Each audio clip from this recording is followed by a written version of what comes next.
मेरे लाडले कहा आंचल में भर दिया।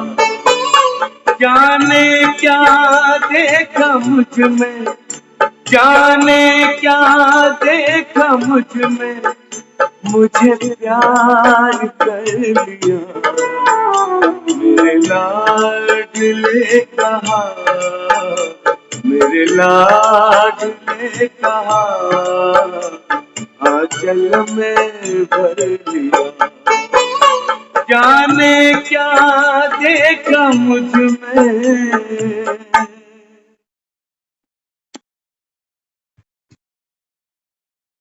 ओम शांति। ओम शांति दीदी। ओम शांति। आज की मुरली का टाइटल फरिश्ता बनना है। मुरली का टाइटल फरिश्ता बनना है तो सर्व लगाव की जंजीरों को समाप्त करो। फरिश्ता शब्द सुनने में कितना प्यारा लगता है। फरिश्ता, बाबा कहता है फ्री हो या बंधे बैठे हो। बाबा कहता है बच्चे फरिश्ता बनने के लिए सर्व लगाव की रस्सियों को, जंजीरों को समाप्त करो। बिना ज्ञान के ये रस्सियां कमजोर नहीं पड़ सकती, बिना ज्ञान के ये रस्सियां खुल नहीं सकती। तो ये कमजोर रस्सियों को खोलने के लिए बाबा कहता है बच्चे इस बंधन में वास्तव में कोई शक्ति नहीं है। कई बार हमें लगता है ना कि कोई बंधन है जो हमको बांधे हुए। बाबा कहता है बंधन में कोई ताकत नहीं, कोई ताकत नहीं है बाबा। हाँ, तुमने बाबा कहता है लगाव झुकाव में अपने से बाबा कहता है खुद को अटैच किया। देखो दुनिया से जब कोई जाता है ना हमारा मकान नहीं रोता, रोता है कभी? 80 साल मुझ में राह बिना बताए चल दी, मकान नहीं रोता, हम रोते, हमारे संबंध रोते। क्यों? बाबा कहते हैं कि बच्चे अपना माना ना। बाबा कहता है जो अपना था उसको तो पूरा जीवन बाबा कहता है कभी सुध ली नहीं। हाँ? तो बाबा कहता है बच्चे जो चीज अपनी होती है वो साथ चलती है, जो चीज अपनी नहीं है वो यहाँ छूटेगी। ये शरीर हमारा नहीं, ये संबंध हमारे नहीं, ये मकान दुकान बाबा कहता है कुछ भी तेरी नहीं है। तेरी होती तो हम साथ लेकर आए होते, अगर हमारी होती ना हम साथ लेकर आते। जो लिया यहीं पर लिया, जो देना है वापस यही देना है। तो बाबा समझाता है बच्चे लगाव तो आपने बांधा है। तो लगाव को बाबा कहता है अपनी समझ से, क्योंकि लगाव हमको बाबा कहता है दुख देता, लगाव हमको दुख देता। तो बाबा कहता है बच्चे समझ से चलो। तो फरिश्ता बनना माना, अब फरिश्ता क्या करता है?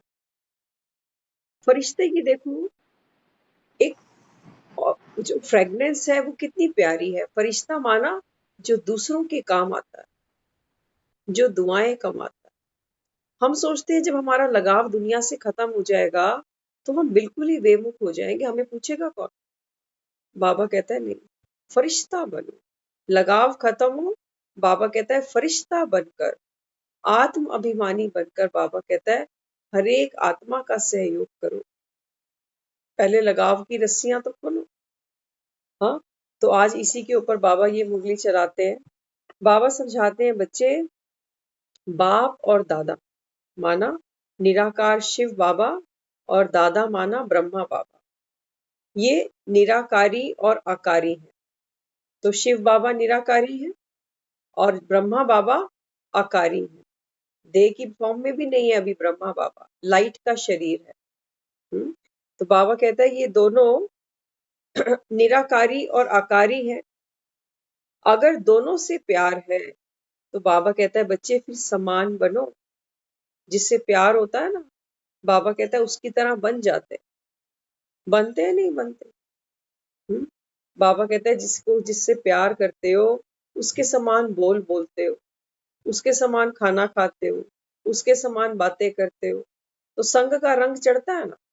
तो बाबा कहता है फिर जब कहते हो एक बाप दूसरा ना कोई, तो बाबा कहता है बाप का प्यार, बाप का संग चढ़ता है, बाप तो निराकारी है और ब्रह्मा बाबा आकारी है। बाबा कहता है तुम बॉडी कॉन्शियस होके बैठे रहते हो सारा दिन, तो इसको क्या कहेंगे, प्यार है? संग का रंग तो चढ़ा ही नहीं बाबा कहते। तो यहाँ बाबा कहता है अगर प्यार है तो समान बनो। जैसे स्थूल कर्मेंद्रियां आपके कंट्रोल में है, आंख को व मुख को बंद करना चाहो तो कर सकते हो ना। बाबा कहता है ये सारी कर्मेंद्रियां आपके हाथ में है, हाथ को चाहो खड़ा करो, चाहो नीचे करो।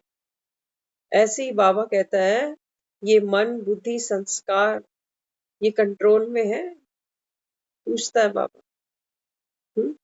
ऐसे मन बुद्धि को उसी स्थिति में स्थित कर सको जिसमें जब चाहो, बाबा कहता है जब चाहो देखो मैं निराकारी आत्मा, जब चाहो देखो मैं आकारी फरिश्ता स्वरूप, और जब चाहे बाबा कहता है अपने को फिर से साकारी दुनिया में ले आओ।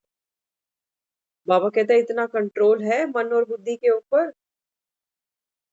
हाँ, बाबा कहता है चेक करो, अगर मन में कोई व्यर्थ चल रहा है और हम स्टॉप करना चाहें तो क्या हमारे संकल्प रुकते हैं या ब्रेक लगने में समय लग जाता है? बाबा कहता है एक्सीडेंट हो तो ब्रेक इमीडिएट लगानी पड़ती है ना।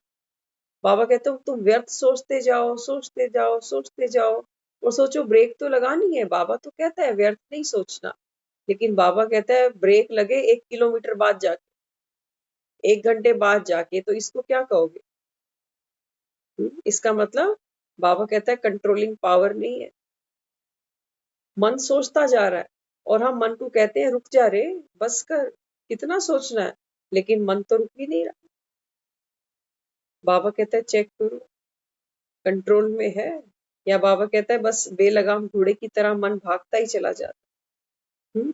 तो बाबा कहता है हलचल जब बढ़ती है तो ऐसे समय पर कौन सी स्थिति बनानी पड़ेगी? बाबा कहता है बच्चे जब हलचल बढ़ती है तो तुम्हारी स्थिति कैसी होनी चाहिए? स्थिर होनी चाहिए। लेकिन बाबा कहता है चेक करो, होता तो उल्टा ही है।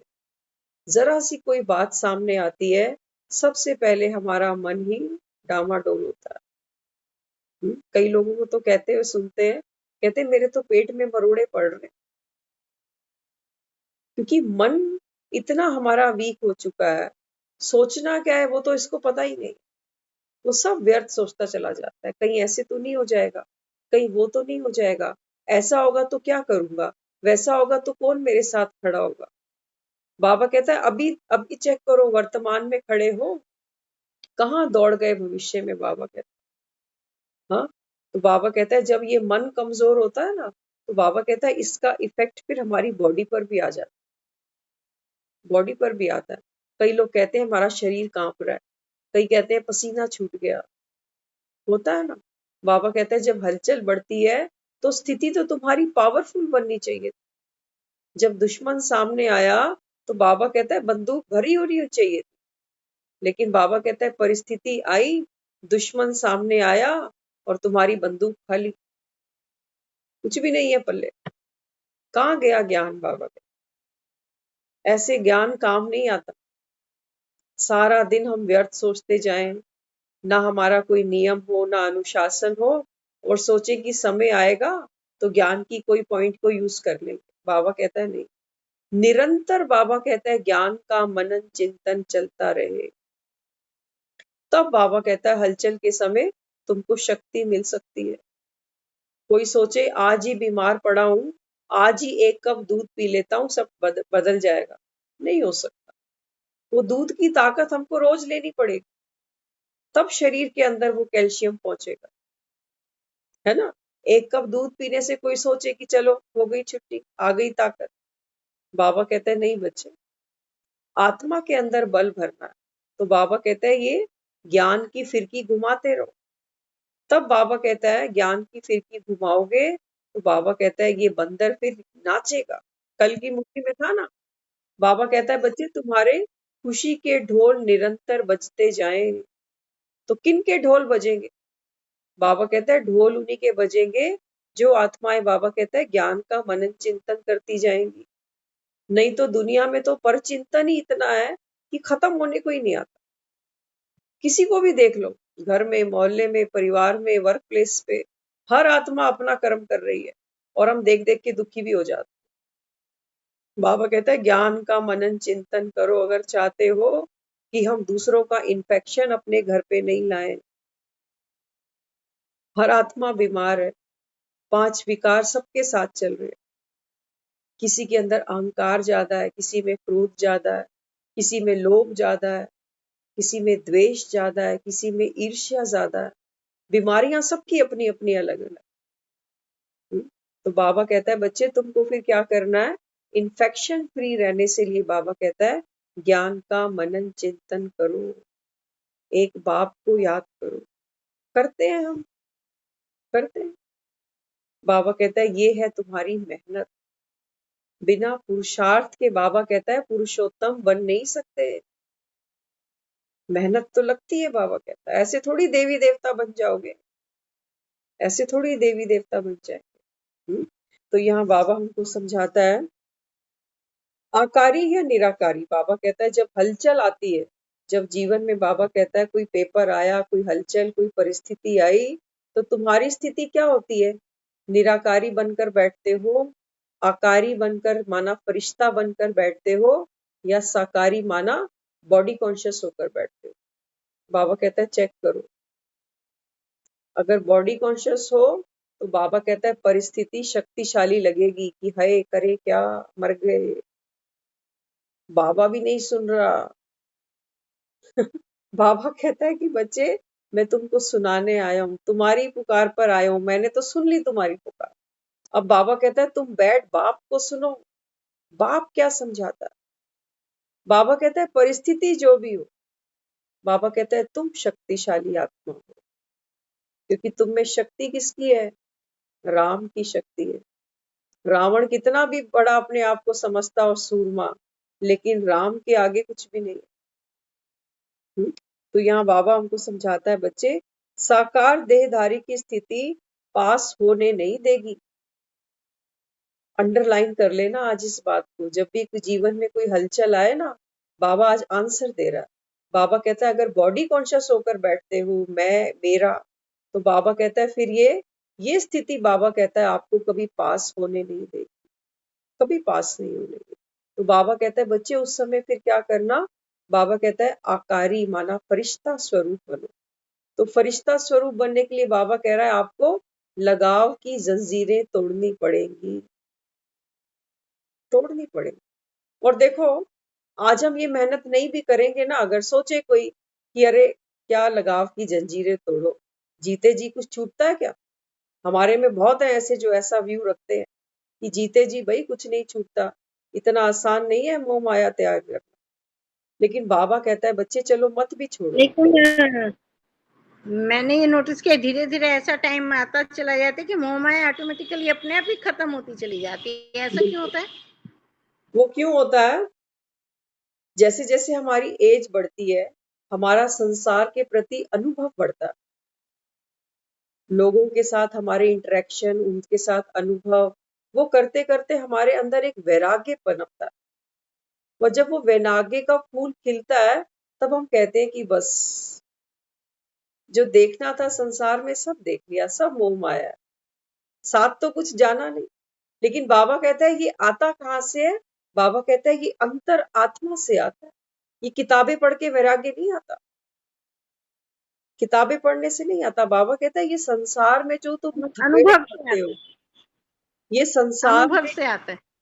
हाँ बिल्कुल, संसार में जो हम दुख देखते हैं ना, जो थपेड़े खाते हैं, जो अनुभव लेते हैं, बाबा कहता है उससे वैराग्य का फूल खिलता है, ऐसे नहीं खिलता। वो जैसे कहते हैं ना, बादाम खाने से अक्कल नहीं आती, ठोकरे खाने से अक्कल आती है। तो वो ठोकरे खा के ही अक्कल आती है। बिल्कुल। बाबा ने एक मुरली में बहुत प्यारा शब्द यूज किया, जैसे आपने ठोकर बोला ना, बाबा कहता है जो ठोकर खाते हैं मैं उनको ठाकुर बना देता हूँ। ठोकर खाने से बाबा कहता है तुम नहीं घबराओ, मैं बैठा हूँ। तो बाबा कहता है जिन्होंने ठोकरें खाई है ना, उनको मैं ठाकुर बनाने आ गया। तो यहाँ बाबा हमको कहता है बाबा कहता है बच्चे जब हलचल आती है तो स्थिति क्या रखते हो, आकारी, साकारी या निराकारी, चेक करो।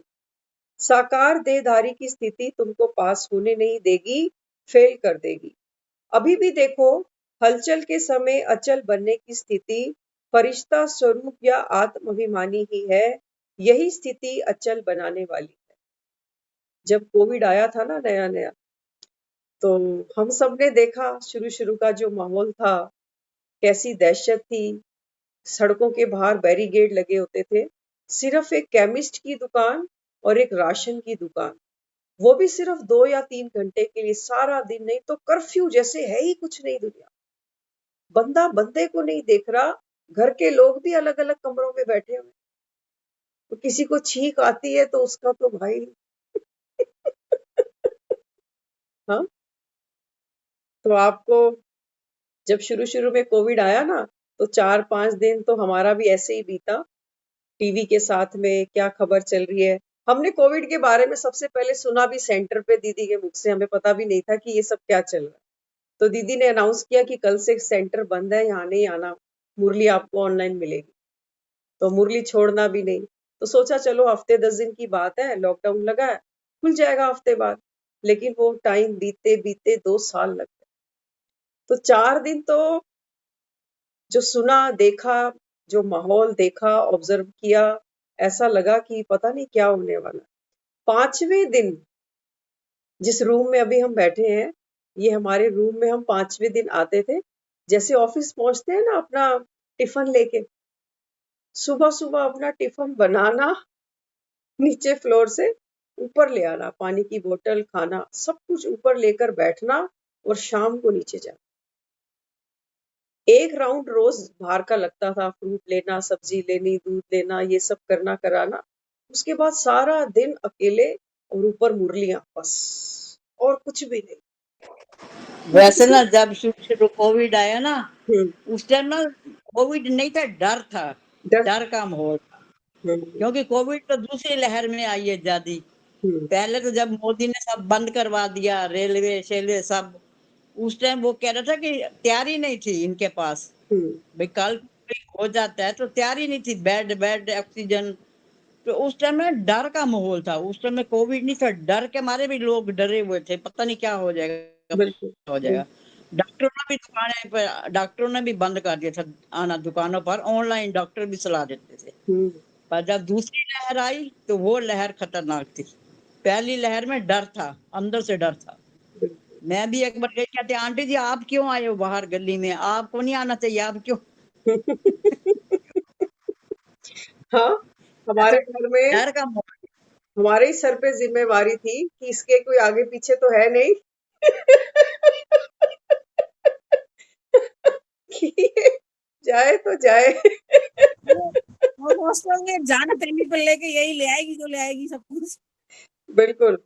लेकिन वाकई वो जो समय था ना, ये बाबा हमको मुरलियों से रियलाइज कराता है। देखो, हमने जीवन में बहुत कुछ उतार चढ़ाव देखे होंगे, लेकिन ये 2 साल जैसा हमने कभी नहीं सुना देखा।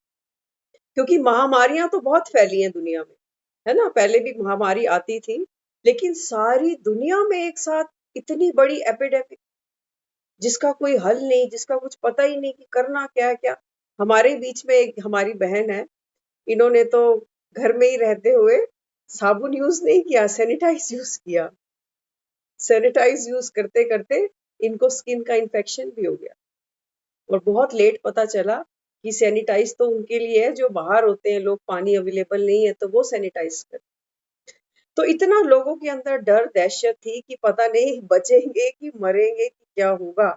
अब बाबा कहता है उस समय आपको ये बताना चाहते हैं कि 4 दिन वो समय अच्छा नहीं बीता, टेंशन थी मन में कि क्या होगा कैसे होगा। लेकिन 2 लोग तो गिरफ्त में भी आ गए थे घर के, 2 लोग गिरफ्त में भी आ गए। एक डॉक्टर से कंसल्ट किया, वो बोलते हैं बताओ कौन से हॉस्पिटल में भेजना है। मैंने कहा भाई रुक जा। फिर हमारे एक डॉक्टर हैं, आयुर्वेदिक डॉक्टर, उनसे हमने कंसल्ट किया। उन्होंने भी देखो एक्सपेरिमेंट किया अपनी दवाई का, उन्होंने भी मुझे नहीं बोला कि ये मैं दवाई पहली बार लॉन्च कर रहा हूँ, और मेरे को उन पे ऊपर भरोसा था। उन्होंने वो दवाई दी, 5 दिन में वो पेशेंट ठीक हो गया हमारा। तो फिर उन्होंने मुझे बहुत लेट बताया, कहते हैं ये आपका कॉन्फिडेंस था जो ये दवाई काम कर गई। हाँ, तो उसके बाद हमने क्या किया, 5वें दिन के बाद से हमारा ये नियम था, सुबह का जो भी काम नीचे का करना कर करा के अपनी डायरी, अपना जो भी सिस्टम है पकड़ के सब ऊपर ले आओ, खाना भी ऊपर, नीचे जाना ही नहीं फिर। शाम को नीचे उतरते थे 6-7 बजे। तो कई बार किसी का फोन आता था, क्या हो रहा है क्या, हम तो पांडवों की तरह ना लाक्षागृह में गुफा के अंदर चले गए हैं, अब हमें दुनिया से कोई लेन देन नहीं। हाँ, तो बाबा हमको कहता है कि बच्चे समय तो आएगा। बाबा कहता है बच्चे अभी फिल्म खत्म नहीं हुई, ये ट्रेलर था तुम्हारे लिए, बचकर बैठे हो ना। बाबा कहता है ये समय को अभी कैश करो। कितने बेचारे चले गए कोविड, हमसे छोटी छोटी उम्र के चले गए, छोटे छोटे बच्चे छोड़ के। तो बाबा हमको समझाता है, बाबा कहता है ये ड्रामा की नूंद है, ये तुमको समय मिला है पुरुषार्थ करने के लिए। ये समय इसलिए नहीं है कि खाओ पियो और सो जाओ। बाबा कहता है मृत्यु तो नजदीक खड़ी है, देखो तो।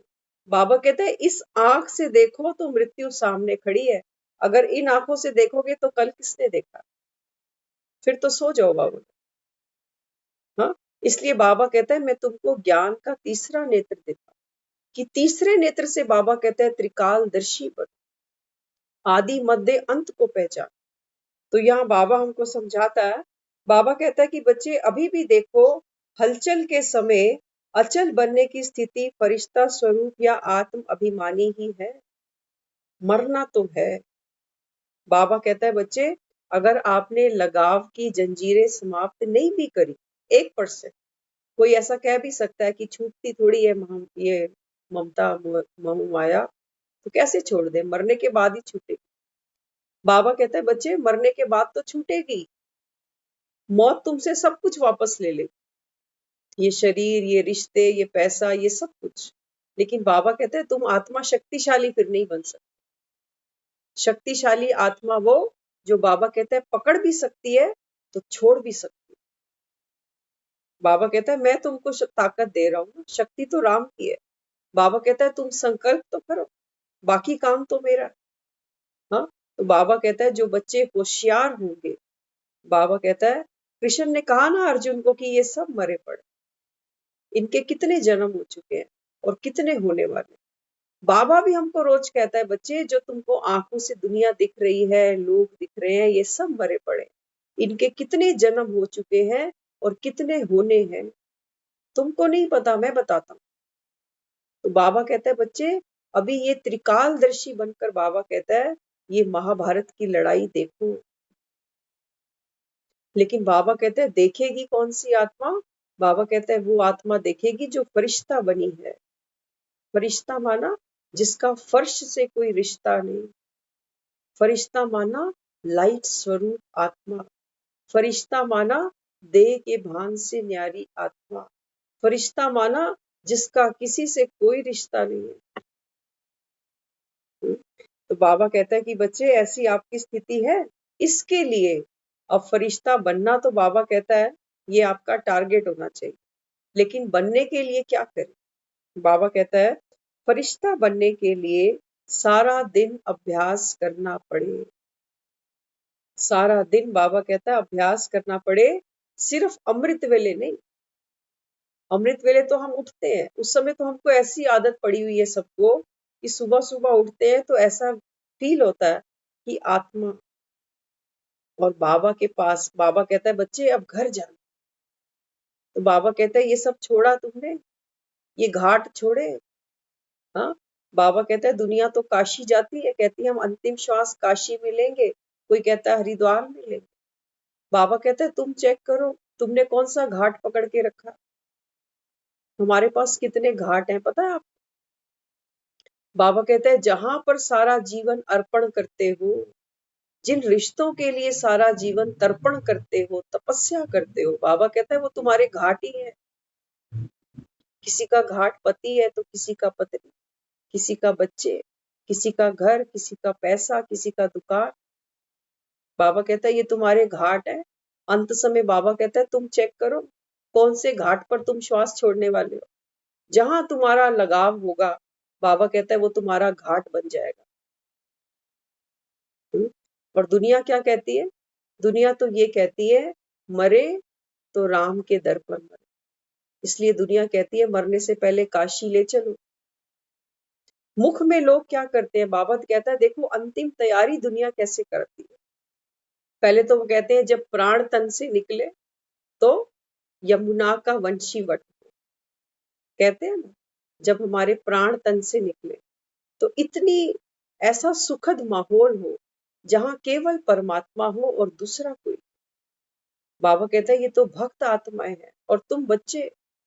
बाबा कहता है तुमने अपना घाट सिलेक्ट किया, किसको अर्पण किया सारा जीवन? किसके लिए? बाबा कहता है सारा दिन मेहनत करते हो अपने संसार के लिए, बच्चों के लिए। बाबा कहता है करो, वो करना है तुमको, लेकिन बाबा कहता है करते फरिश्ता बन जाओ। इसलिए बाबा कहता है सिर्फ अमृत वेले की प्रैक्टिस नहीं, बाबा कहता है सारा दिन तुमको अभ्यास करना पड़ेगा। हाँ, फिर अंतिम तैयारी कैसे कराते हैं? कहते हैं मुख में गंगा जल डाल दो। बाबा कहते हैं बच्चे मुख में गंगा जल डाल दो माना क्या? कहते हैं जाते आदमी से दान कराओ। कहते हैं ना, कोई जाने वाला है अंतिम श्वासें ले रहा है तो कहते हैं हाथ से दान करा दो। तुलसी भी रखने के लिए कहते हैं। तुलसी भी रखने के लिए कहते हैं। अब बाबा हमको समझाता है, बाबा कहता है इन सब बातों का मतलब क्या है?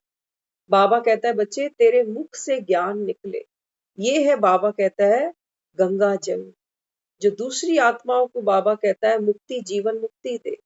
दान कौन सा करना है? कोई आटा दे रहा है, कोई चावल दे रहा है, कोई चीनी दे रहा है, कोई नोट दे रहा है। बाबा कहता है ये दान नहीं। जाने से पहले बाबा कहता है अनेक आत्माओं को मुक्ति, जीवन मुक्ति का दान देके जाओ। आत्माओं को दान देके जाओ। संसार को बाबा कहता है वो तो फिर से देहबान में चलेगा। हाँ, तो बाबा कहता है बच्चे अंतिम तैयारी तुमको करनी है। तो जब बाबा कहता है श्वास छोड़ो तो एक ही घाट तुमको याद आए, बस अपना घर। ये तीर्थ तो बाबा कहता है सब किसके यादगार है? बाबा कहता है तुम बच्चों के। जिसने जहां बैठकर जो मेहनत की, बाबा कहता है भक्तों ने वहां मंदिर बना डाला। लेकिन बाबा कहता है तुम्हारा जो असली घाट है वो है एक बाप, दूसरा न कोई। तो बाबा कहता है मुख में तुम्हारे ये ज्ञान हो, जिससे बाबा कहता है अनेक आत्माएं पावन बने, पवित्र बने। तो तुलसी दल दिखाया। तो बाबा कहता है बच्चे दान भी करते चलना। ये नहीं कि बाप से ज्ञान सुना और जेब में रखते चले गए, अलमारी नहीं भरते जाओ। बाबा कहता है जितना खर्चोगे, बाबा कहता है ये दान दुनिया में देते चलना, क्योंकि ये दान बाबा कहता है अविनाशी है। ये दान बाबा कहता है कर। बाकी तो बाबा कहता है दुनिया तो तुम्हारे पीछे कोई गौ दान करेगा, कोई धर्मशाला बना देगा, वो पब्लिक बहुत कुछ करेगी। लेकिन बाबा कहता है जीते जी अपने हाथों से करो। उसके लिए बाबा कहता है तुमको फरिश्ता बनना पड़ेगा। फरिश्ता बनने के लिए बाबा कहता है निरंतर आपको अभ्यास चाहिए कि मैं आत्मा हूँ। तो यहाँ बाबा हमको समझाता है फरिश्ता तो सेकंड में उड़ जाता है। बाबा कहता है दुनिया में देखते हैं ना, कईयों के अंतिम श्वास निकलते ही नहीं, कहते हैं अटके पड़े हैं, पता नहीं किधर अटके पड़े हैं। बच्चों को बुलाओ, पता नहीं कहाँ कोई चीज खाने का मन है तो वो पूछो कि क्या खाना है इसको, कि पता नहीं कहाँ इसकी वासना अटकी पड़ी है कि प्राण निकल ही नहीं। हाँ, तो यहाँ बाबा हमको समझाता है, बाबा कहता है जो फरिश्ता आत्मा होती है ना, वो सेकंड में उड़ जाती है, वो अटकती नहीं है कहीं पर। तो बाबा कहता है क्योंकि उसका कोई लगाव नहीं होता, ना देह से और ना पुरानी दुनिया से। बाबा कहता है मैं तुमको इतना ऐसे मुक्त करने आया हूं जैसे मक्खन से बाल निकलता है। नहीं तो दुनिया में तो देखो लोग आते भी दुनिया में तड़प तड़प के हैं, जाते भी तड़प तड़प। क्योंकि बाबा लेकिन एक मिनट, एक बात कहें, जैसे आप कह रहे हो कि कईयों के प्राण अटके रहते हैं कि मुंह में अटके पड़े हैं, किस में अटके पड़े हैं, निकल नहीं रहे, भी ऐसा करो ऐसा। और कई ऐसे भी होते हैं जो रात को सोते हैं सुबह उठते ही नहीं है। बिल्कुल ऐसा भी होता है, ऐसा भी होता है ना। ऐसा भी होता फिर उनके प्राण नहीं अटके होते, फिर इसका मतलब उनको तो पता ही नहीं रात को सोए हैं सुबह। देखो इसका मतलब हम ये नहीं कह सकते कि जो रात में सोते सोते चले गए वो फरिश्ते थे। उनको तो आत्मा का ज्ञान भी नहीं है। लेकिन बाबा कहता है कि बच्चे, जैसा भी तुम्हारी अंत की गति है, कोई अस्पतालों में मरते हैं, कोई रोड एक्सीडेंट में चले जाते हैं, कोई घर में सोए सोए चले जाते हैं। बाबा कहते हैं बच्चे, ये सब कर्म भोग है। किसकी मृत्यु कितनी दर्दनाक है या कितनी सहज है, बाबा कहता है ये सब तुम्हारा कर्म भोग है। ये कर्म भोग है, इसको हम दूसरे तरीके से नहीं ले सकते कि ये आत्मा तो फरिश्ता बन के चली गई और ये बेचारे भुगत रहे। हो सकता है जिसने अंत में प्राण बहुत सहज दिए हो, पूरा जीवन उसने बहुत दर्द उठाया हो, और जो अब अंत में तड़प रहा है, इसका सारा जीवन सहज बीता हो, लेकिन अंत में अटका पड़ा है ना। तो कर्म भोग तो ऐसी चीज है जो जीते जी भी, और बाबा कहते हैं मरते समय भी, और कई बार तो मरने के बाद भी आत्मा भटकती चली जाती। कर्म भोग बाबा कहता है जब तक तुम चुकतू नहीं करोगे, आत्मा को छुट्टी नहीं मिल सकती। इसलिए बाबा कहता है बच्चे सहज सहज, बाबा कहता है बंधन मुक्त बन जाओ। तो बाबा कहता है फिर कोई भी कर्म भोग आपको दुख दे नहीं सकता। इसलिए बाबा कहता है ये ज्ञान सुनना इतना जरूरी है। तो आगे बाबा समझाता है, चेक करो लगाव की कोई जंजीर रही हुई तो नहीं है। बाबा आज हमको अपनी चेकिंग करने को कहता है। बाबा कहता है बच्चे चेक करो, कोई लगाव, कोई झुकाव। बाबा कहता है कोई ऐसी रस्सी तो नहीं है जो तुम्हें ही पता ना हो, हमें ही पता ना हो। आप कभी करके देखना, लोगों से तो छोड़ो, घर की छोटी छोटी चीजों से हमको कितनी आसक्ति है। एक बार हमारी बहन ने कुछ एक सवाल पूछा था, बहुत समय पहले की पुरानी बात है, कि हमको क्यों इतनी आसक्ति है लोगों की, अपने रिश्तों में, अपने परिवार में। तो हम तो उन लोगों में से हैं जो बालकनी से एक टॉवल भी गिर जाता है ना, तो भी हमारी उसके अंदर आत्मा होती है कि मेरा टॉवल गिर गया भाई। सोचो, इतनी किसी भी छोटी छोटी वस्तु के साथ में भी आत्मा की आसक्ति है कि मेरी है। तो बाबा कहता है बच्चे ये मेरे का रोग तो बहुत गहरा है। तेरा होता तो बाबा कहते हैं तुम साथ लेकर आते घर से। हाँ, अगर कोई हमारी चीज होती तो हम दुनिया में साथ लेकर आते उसको, और फिर साथ लेकर जाते। बाबा कहते हैं यहाँ की कोई चीज तुम्हारी है ही नहीं। आत्मा तो अशरीरी आई थी, अशरीरी इसको जाना पड़ेगा। तो बाबा कहते हैं फिर कर लो तैयारी, कर लो। बाबा कहते हैं पैकिंग कर लोगे तो सुखी रहोगे, नहीं तो बाबा कहता है फिर भागना तो पड़े। इसीलिए तो दुनिया में जब कोई जाता है ना, हम उसके लिए शोक सभा रखते हैं, शोक सभा रखते हैं, क्योंकि जाने की तैयारी किसी की भी नहीं होती। चाहे कोई 80 में पड़ा है, चाहे कोई 90 में पड़ा, जाना तो कोई भी नहीं चाहता। तो बाबा कहता है बच्चे ये तो रीत है ना ड्रामा की।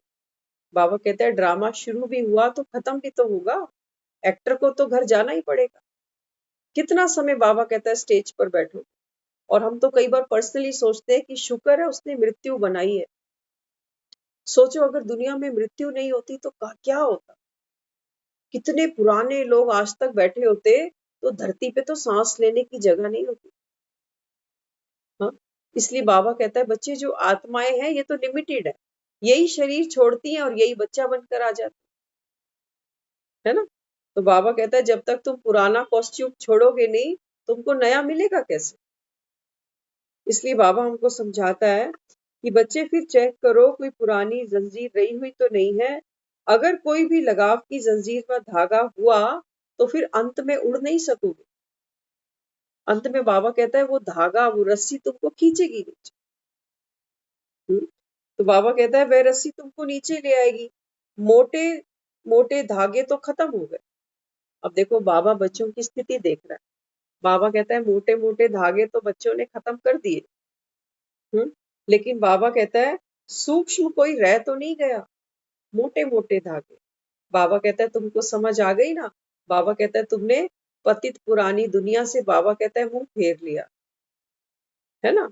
बाबा कहता है वस्तुओं का आकर्षण, दुनिया के आकर्षण, बाबा कहता है सबके बारे में इच्छा मात्रम अविद्या तुम बन गए। लेकिन बाबा कहता है बच्चे कहीं सूक्ष्म कोई धागा तो नहीं रह गया कोई। बाबा कहता है कल परसों भी मुरली में था ना, बाबा कहता है ये देह भान, ये बाबा कहता है इसका विस्तार बहुत बड़ा। तो बाबा कहता है कि ये कोई सूक्ष्म धागा तो नहीं रह गया, कोई महीन धागा हो तो बाबा कहता है ऐसे ना हो, मोटे मोटे को देखकर समझो कि हम तो स्वतंत्र हो गए। लेकिन बाबा कहता है और जब उड़ने लगो तो नीचे आके गिर जाओ।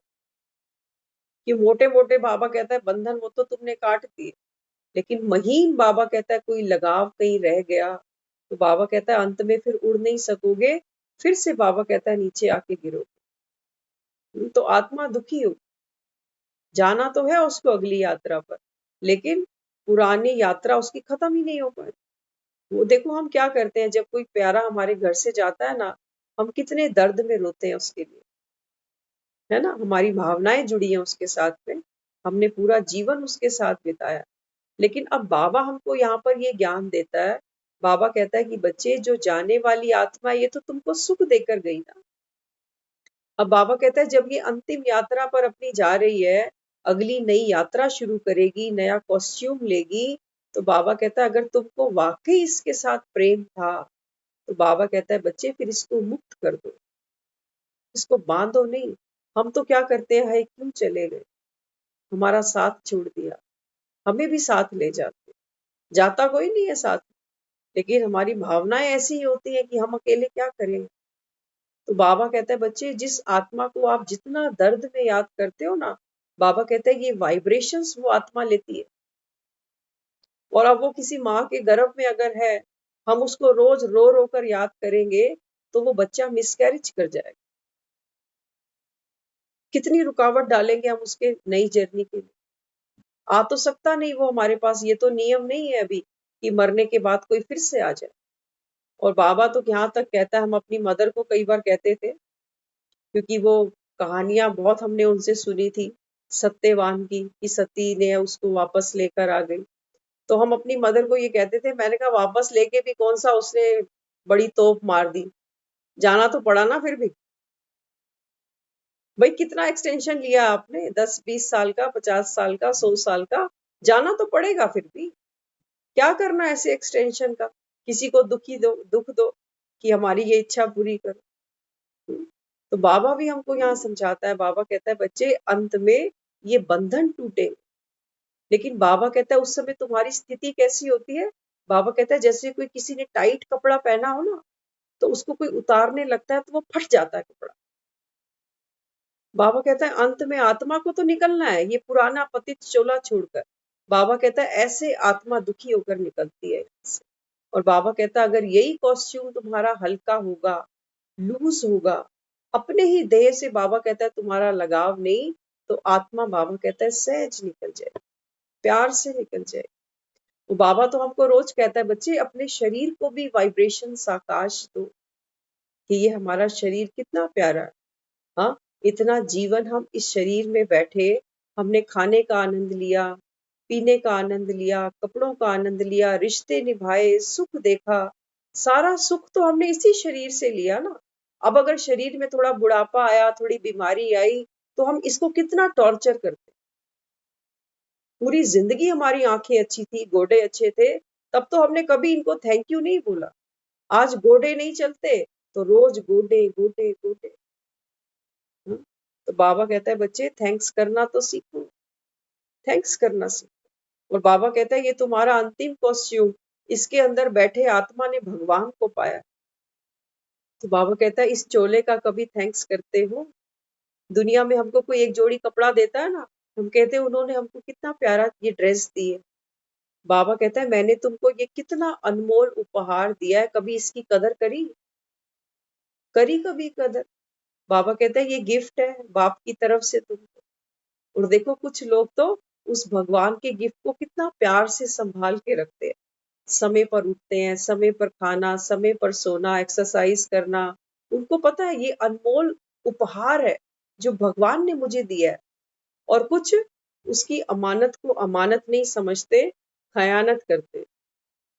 हाँ, कभी भी सोना, जागना, कुछ भी खाना। बाबा कहता है बच्चे ये उपहार ही है मेरी तरफ से तुमको, तुम चेक करो तुम इसकी क्या वैल्यू लगा कर बैठे। एक थोड़ा सा भी ऑर्गन शरीर का यहाँ वहां होता है ना, तो देखो डॉक्टरों के कितने धक्के खाने पड़ते हैं। तो बाबा कहता है जब ठीक ठाक बैठते हो, कभी शुक्र किया इस शरीर को। जब कभी मेडिटेशन करो ना, तो कभी कभी अपनी बॉडी को भी थैंक्स करना चाहिए, अपने हार्ट को, हाँ, एक एक ऑर्गन को, आंखें हैं, हाथ है, मुख है, दांत है, हर चीज। बाबा कहता है हर एक अंग अंग को बाबा कहता है एनर्जाइज करो, क्योंकि बाबा कहता है यही पावर है। इसी बाबा कहता है पावर को यूज करते हुए आपको पुरुषार्थ करना है। शरीर अच्छा नहीं होगा तो बाबा कहता है पुरुषार्थ भी नहीं कर सकोगे ना। तो यहाँ बाबा हमको समझाता है बच्चे चेक करो। कई बच्चे कहते हैं कि इच्छा नहीं है कोई चीज की लेकिन अच्छा लगता है। अब देखो बाबा हमको लगाव जो है आत्मा के, उनके बारे में थोड़ा सा और डिटेल में समझाता है।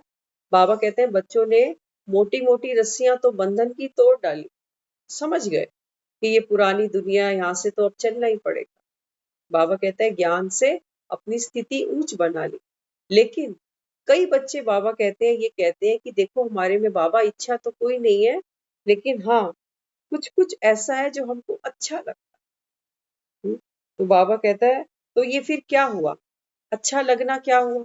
बाबा कहता है अच्छा लगना भी तो इच्छा हुई ना, कि ये अच्छा लगता है। हाँ, तो बाबा कहता है पहले संसार का कोई अच्छा लगता था, अब बाबा कहता है ज्ञान में चलते हो तो कहते हो इसकी क्लास अच्छी लगती है, इसकी समझानी अच्छी लगती है, ये वाला सेंटर अच्छा लगता है, वो वाली दीदी अच्छी लगती है। बाबा कहता है ये अच्छा अच्छा भी बंधन है। हाँ, सोचो अगर हमको वो नहीं मिला तो फिर दुखी हो जाएंगे। हाँ, तो बाबा हमको कहता है कि बच्चे ये अच्छी लगती है, ये भी बाबा कहता है तुमको आकर्षित ना करे, भले ही वो हमारी शिवानी दीदी भी क्यों ना हो। एक बार दादी से किसी ने पूछा, दादी जानकी से, तो उनसे पूछा कि दादी आप सारा दिन बाबा को याद करती हो, कभी आपको हमारी भी याद आती है? तो दादी ने क्या जवाब दिया? दादी कहती है ना भूलो ना याद आओ। ऐसी दादी ने अपनी स्थिति बनाई। दादी कहती है भूलते भी नहीं हो और याद भी नहीं आते। ऐसी स्थिति हमारी होनी चाहिए। और ऐसी हमारी स्थिति पता है कब बन सकती है? ऐसी हमारी स्थिति तब बन सकती है जब किसी भी आत्मा के प्रति हमारी एनर्जी ना तो बहुत एक्सट्रीम पॉजिटिव में चले और ना एक्सट्रीम नेगेटिव चले। ऐसा नहीं कि कोई ऐसा है मेरे जीवन में जिसके लिए मैं मर ही जाऊं। वो हमारे बच्चे हो सकते हैं, हमारा परिवार हो सकता है, हमारा कोई सगी संबंधी, कोई फ्रेंड, कोई कुछ भी हो सकता है। तो बाबा कहता है कि बच्चे ये जो एनर्जी का फ्लो है ना, देखो दुनिया में हम जब लौकिक में इलेक्ट्रॉनिक आइटम यूज करते हैं ना, तो हमारे घरों में एक स्टेबलाइजर होता है।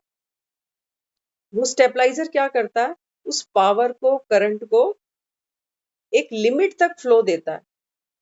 इलेक्ट्रॉनिक आइटम एक्सेस नहीं बढ़ने देता वोल्टेज। तो बाबा भी हमें कहता है, बाबा कहता है बच्चे ये जो वोल्टेज है ना, बाबा कहता है ये बड़े नहीं किसी के प्रति, सबके प्रति बाबा कहता है न्यूट्रल रहो, स्टेबल रहकर बाबा कहता है ये स्टेबलाइजर ऑन रखो। तब बाबा कहता है तुम्हारी अंत में ये स्थिति बनेगी, ना कोई भूला ना कोई याद आया। नहीं तो देखो दुनिया में तो लोग जाते हैं ना, कहते हैं अरे फलाने वहां से इसकी वो आने दो, क्या पता उसी को देखना चाहता हूँ। करते हैं हम ये सब। एक किसी का हम सुन रहे थे, मरते समय उन्होंने बोला बचपन में वो खाते थे राम लड्डू। आपने सबने खाए होंगे, आजकल तो पता नहीं है कि नहीं है। बचपन में वो खाते थे, तो अंत में उन्होंने अपने मुख से बोला मेरे को राम लड्डू खाना है। अब उन्होंने पता नहीं कहाँ से मंगवा कर वो राम लड्डू उनके मुख में डाले। तो बाबा हमको कहता है कि बच्चे ये स्टेबलाइजर ऑन रखना, वोल्टेज कहीं ये नहीं कि ज्यादा बहती जा रही है, कहीं लगाव है, कहीं झुकाव है, या किसी से घृणा है। हमको वो लोग भी अंत में बहुत याद आते हैं जिन्होंने हमको दुख दिया है, जिन्होंने हमको हर्ट किया है। ज्यादातर से हमको ऐसे ही लोग अंत में याद आते हैं। ऐसे आज भी हमारी डायरेक्टरी में कितने लोग होंगे जिनके साथ हमारा कट ऑफ है, हम बात ही नहीं करते। बाबा कहता है बच्चे ये आत्माएं फिर आएंगी, ये फिर से मिलेगी, इसलिए बाबा कहता है ये अंतिम जन्म है, हिसाब किताब चुकतू कर लो। हर आत्मा के प्रति बाबा कहता है शुभ वाइब्रेशन। अभी कुछ दिन पहले हम सुन रहे थे, एक केस आया दीदी के पास में। उन्होंने बताया कि एक पेरेंट आए थे तो डिप्रेशन में थे। पता चला क्या हुआ, तो बताया उनके एक एक बेटा था, एक बेटे को किसी ने किडनैप कर लिया। अब जिसने किडनैप किया तो वो तो फिरौती चाहता था, लेकिन अनफॉर्चुनेटली उस बच्चे का मर्डर हो गया। अब जब सारी बात खुली तो उसको अरेस्ट किया गया, कोर्ट केस चला। कोर्ट केस में तो इमीडिएट एक्शन नहीं होते ना। हाँ, तो वो जो लेडी थी वो जब यहाँ पहुंची, उन्होंने बात की, वो कहती है जब जब मैं वहां जाती हूँ, कोर्ट में जाती हूँ, जब वो बंदा मेरे सामने आता है, क्रिमिनल मेरे सामने आता है, मेरा ऐसा मन करता है पता नहीं मैं इसके साथ क्या कर दूं। मेरा जवान बच्चा इसने किडनैप किया, किया तो किया, मार भी डाला, पता नहीं मैं इसका क्या करूं जब जब ये मेरे सामने आता है। तो सोचो उनके मन की स्थिति क्या हो।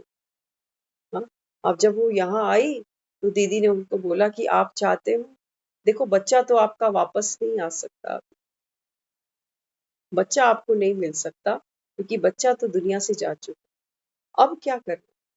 तो दीदी ने उनको सारी चीजें फिर से एक्सप्लेन की, समझाया, कर्मों का हिसाब किताब समझाया। तो दीदी ने बोला उनको कि आप 40 दिन एक प्रैक्टिस कीजिएगा। तो उन्होंने पूछा क्या करना है? उन्होंने बोला 40 दिन आपको सुबह 4 बजे उठना है और उस आत्मा को अपने सामने लेकर आना। और सबसे पहले उस आत्मा से क्षमा मांगना, करना बाद में, पहले मांगना। तो बोली मैं किस बात की क्षमा मांगू, मेरी गलती क्या है? तो दीदी ने उनको समझाया। दीदी ने बोला कि देखो आपके सामने ये जो अभी इतनी बड़ी ट्रेजिडी हुई, आपका पूरा जीवन दुख में चला गया। तो इस आत्मा के साथ आपका कोई पुराना लेन देन है, पता नहीं आपने इसके साथ क्या किया था, आपको भी याद नहीं है, उसको भी याद नहीं। तो दीदी ने उनको समझाया कि आप करके देखें, अगर आप चाहते हैं कि मेरा मन शांत हो। इसका मतलब ये नहीं है कि वो कोर्ट केस नहीं लड़ेंगे या उसको माफ कर देंगे, नहीं।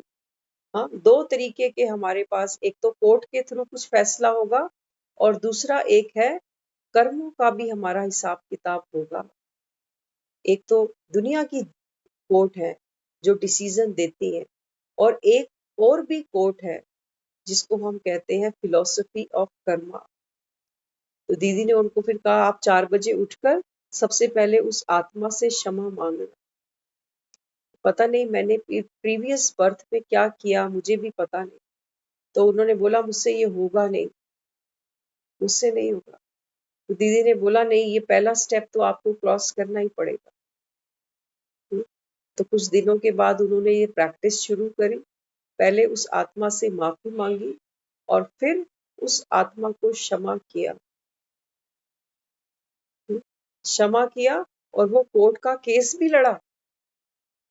लेकिन जो अपने मन में घाव था, जो दर्द था, उसके लिए उन्होंने ये मेडिटेशन किया। कोर्ट से जो डिसीजन आया तो आया, उनको पहले ही क्लियर कर दिया था कोर्ट में जो होगा वो आप करो, लेकिन आप अपने मन से उस आत्मा को बद्दुआ देना बंद कर दो। क्योंकि जितना हम उस आत्मा को बद्दुआ देते जाएंगे, वो हमारा अकाउंट फिर से तैयार हो रहा है, फिर से तैयार हो रहा है, वो बंद नहीं हो रहा। हमको क्लोज करना है ना अकाउंट को। तो अकाउंट क्लोज तब होता है जब हम किसी भी आत्मा के बारे में यहाँ से संकल्प करना बंद कर देते हैं, बंद कर दे, ना अच्छा ना बुरा। लेकिन बाबा हमको कहता है बच्चे बिना ज्ञान के ये पॉसिबल नहीं है। मन इतना दुखा है, इतना हर्ट है कि कोई बच्चा ही घर से चला गया तो कैसे उसको क्षमा कर। हाँ, तो फिर ये प्रैक्टिस उन्होंने की 40 दिन के बाद में, फिर आकर अपना अनुभव सुनाया। तो वो कहने लगे कि अब वो 40 दिन ये प्रैक्टिस करने के बाद में जो मेरे अंदर एक दर्द था, आज वो दर्द तो नहीं है, उससे तो मैं बाहर आ गई, सदमे से मैं बाहर निकल गई। ये उन्होंने अपना अनुभव बताया। तो नहीं तो देखो ऐसी चीजें जब लाइफ में आती हैं किसी के भी, तो ये ऐसी चीजें हैं जो मरते दम तक भूलती नहीं है। और ये ही हमारे फिर अकाउंट्स बन के आगे कैरी फॉरवर्ड हो जाते हैं। हाँ, तो यहाँ पर फिर बाबा हमको क्या समझाता है? बाबा कहते हैं कि बच्चे, इच्छा है मोटा धागा और अच्छा है ये सूक्ष्म धागा। रोज फरिश्ते की बातें सुनते हो ना, सिर्फ सुनते हो या बन गए हो? देखो अभी हमने जो ये अनुभव सुना ना, ये वो सुना जिसने संसार में हमको कितना दुख दिया। इससे भी तो हमको मुक्ति चाहिए ना। ये भी तो लगाव झुकाव है कि किसी ने मुझे दर्द दिया, मैं कैसे इसको छोड़ दूं? आती है ना मन में भावना बदले की। हाँ, तो ये भी तो बंधन है हमारे, इनसे भी तो मुक्त होना है। ऐसे थोड़ी फरिश्ता बन जाएंगे। फरिश्ता माना, बाबा कहता है बच्चे लाइट बाबा कहता है लाइट आप तब बनते हो, बाबा कहता है जब ज्ञान और योग की शक्ति अपने अंदर भरते हो। बिना ज्ञान और योग के आत्मा में इतना बल नहीं है। हमें तो 2 बातें भी कोई सुना देता है, हम मरते दम तक नहीं भूलते। तो सोचो इतनी बड़ी ट्रेजेडी जीवन में हो जाए और आत्मा क्षमा कर दे, जीते जी, तो ये मिरेकल केवल एक राम ही करा सकता है। तो यहाँ बाबा हमको समझाता है। बाबा कहता है उससे पहले बनेंगे तो उसका हिसाब क्या होगा? बाबा कहता है बच्चे, अगर फरिश्ते बन गए हो या बन रहे हो, क्या कहते हो? बन रहे हैं या बन गए हो? कब तक बनोगे? पूछता है बाबा। ऐसा तो नहीं सोचते कि अंत में बन जाएंगे। बाबा कहता है अगर मैं कहूं कि विनाश को अभी 10 साल पड़े, तो बाबा कहता है तुम ये तो नहीं सोचोगे कि 9 साल तो मौज करें और अंत के 1 साल में फरिश्ता बन जाएंगे। बाबा कहता है ऐसे नहीं करना। किसके पास 9 घंटे है, 9 महीने है, 9 हफ्ते है, 9 साल है? बाबा कहता है कोई नहीं जानता। समय पर बाबा कहता है बात नहीं छोड़ देना। इसके लिए बाबा कहता है तुमको बहुत काल का अभ्यास चाहिए। अगर थोड़े समय का अभ्यास होगा तो थोड़े समय स्थिति बनेगी, लेकिन बाबा कहता है आपकी स्थिति बहुत काल की होनी चाहिए, तो मेहनत करनी पड़ेगी ना। अभी मेहनत कर लो, उस समय तुमको मेहनत फिर नहीं करनी पड़ेगी। बाबा कहता है बच्चे मेहनत करो। हमारी मेहनत है कि हम रोज ये मुरली सुने, रोज बाबा को याद करें, हर कर्म उसकी याद में करें, हर आत्मा के प्रति हमारी भावना शुभ हो। ना हम तो किसी का व्यवहार देखें, ना किसी का बोल देखें, ना नीयत देखें। बाबा कहता है बच्चे पर चिंतन को गिरा दो। अभी स्वदर्शन चक्र बाबा कहता है उठाओ अपने हाथ में और स्वयं का दर्शन करो कि मैं क्या सोच रहा हूँ सारा दिन, मैं किसी के प्रति क्या रेडिएट कर रहा हूँ। तो बाबा कहते हैं फिर ये मेहनत अभी कर लो। अगर मेहनत करते करते चले गए तो रिजल्ट क्या होगी? बाबा कहता है ऐसा ना हो कि बस ये मेहनत करते करते ही प्राण छूट जाए। तो बाबा कहता है फिर रिजल्ट क्या होगी? जो कमी हो उसको भरते चलो, संपन्न बनो। सदैव याद रखो कि बाप को प्यार का सबूत देना है, समान बनना है। सदा अपने को बाप समान बनाने का अभ्यास और तीव्र गति से बढ़ाओ। बाबा समझा रहा है। बाबा कहता है बच्चे सदा, बीच बीच में नहीं कि सुबह और शाम 2 समय, जैसे भक्त होते हैं ना, तो 2 समय मंदिर खोलते हैं अपने घरों में। एक सुबह घंटी बजाते हैं, एक शाम को घंटी बजाते हैं।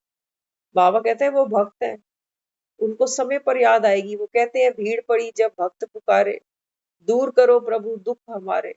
बाबा कहता है भक्त मुझे तब याद करते हैं जब उन पर भीड़ पड़ती है। तुम तो मेरे बच्चे हो ना। बाबा कहता है तुम मौका परस्त हो क्या कि मौका देखकर तुम मुझे याद करोगे? बाबा कहता है तुमको तो बाप के समान बनना है। इसके लिए बाबा कहता है बच्चे तुमको मेहनत तीव्र गति से करनी है। ओम शांति।